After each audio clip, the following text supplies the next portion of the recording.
नमस्कार, मैं हूं राज माहुर। आप देख रहे हैं द डायलॉग।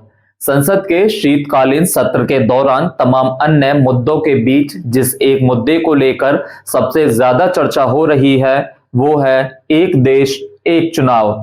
मंगलवार को केंद्रीय मंत्री अर्जुन राम मेघवाल ने लोकसभा में एक देश एक चुनाव के लिए 129वां संविधान संशोधन बिल पेश किया। जब कई दलों ने इस बिल को पेश करने पर आपत्ति जताई तो इसे दोबारा से पेश करने को लेकर वोटिंग कराई गई। वोटिंग में इसके समर्थन में ज्यादा वोट पड़े और इसे एक बार फिर से पेश किया गया। इस बिल को लेकर केंद्र सरकार और विपक्ष अपने अपने दावे कर रही है। केंद्र सरकार का कहना है कि लोकसभा और विधानसभा चुनाव एक साथ कराना देश हित में है। वहीं विपक्ष इसे संविधान की मूल भावना के खिलाफ बता रहा है। विपक्ष में बैठी कांग्रेस के सांसद शशि थरूर ने कहा कि सरकार ने इस बिल को लोकसभा में पेश जरूर कर दिया हो, लेकिन इसे पास कराने के लिए जो 2/3 बहुमत सरकार को चाहिए वो सदन में उनके पास नहीं है। ऐसे में इसे पास करा पाना संभव नहीं है। थरूर के दावे ने सदन में हासिल समर्थन को लेकर एक नई बहस छेड़ दी है। चलिए हम आपको विस्तार से बताते हैं कि आखिर ये नंबर क्या है। आपको बता दें कि नियमों के मुताबिक सदन में किसी संशोधन को पास कराने के लिए कुल सदस्यों की तुलना में 2/3 सदस्यों का इस संशोधन के समर्थन में होना जरूरी है। यानी केंद्र के पास अगर 2/3 यानी 362 सदस्यों का समर्थन हासिल है तो वो किसी भी संशोधन को बगैर किसी रोक टोक के आसानी से पास करवा सकता है।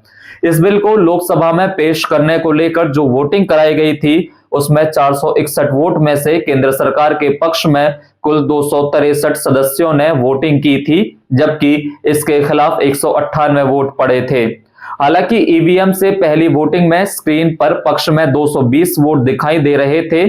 बाद में पर्ची से दोबारा वोटिंग हुई तो फिर पक्ष में 263 वोट पड़े। बताया जा रहा है कि बीजेपी अपने उन 20 सांसदों से भी खासी नाराज है जो व्हिप जारी किए जाने के बाद भी सदन में गैर हाजिर रहे। चूंकि बिल को पेश करने के लिए सामान्य बहुमत की जरूरत होती है, यही वजह थी कि केंद्र को दिक्कत नहीं हुई। वही बात अगर राज्यसभा की करें तो वहां भी बीजेपी के पास 2/3 बहुमत नहीं है। 250 सदस्य राज्यसभा में एनडीए के समर्थन में कुल 121 सदस्य बताए जाते हैं, जबकि बिल को पास कराने के लिए कम से कम 167 सदस्यों का उनके समर्थन में होना जरूरी है। एक देश एक चुनाव को लेकर कांग्रेस सांसद शशि थरूर ने लोकसभा में केंद्र के पास 2/3 बहुमत न होने की बात कही। उन्होंने कहा कि सरकार के पास बहुमत जरूर है, लेकिन सदन में इस संशोधन बिल को पास कराने के लिए सरकार को 2/3 बहुमत की जरूरत है, जो उनके पास नहीं दिखती है।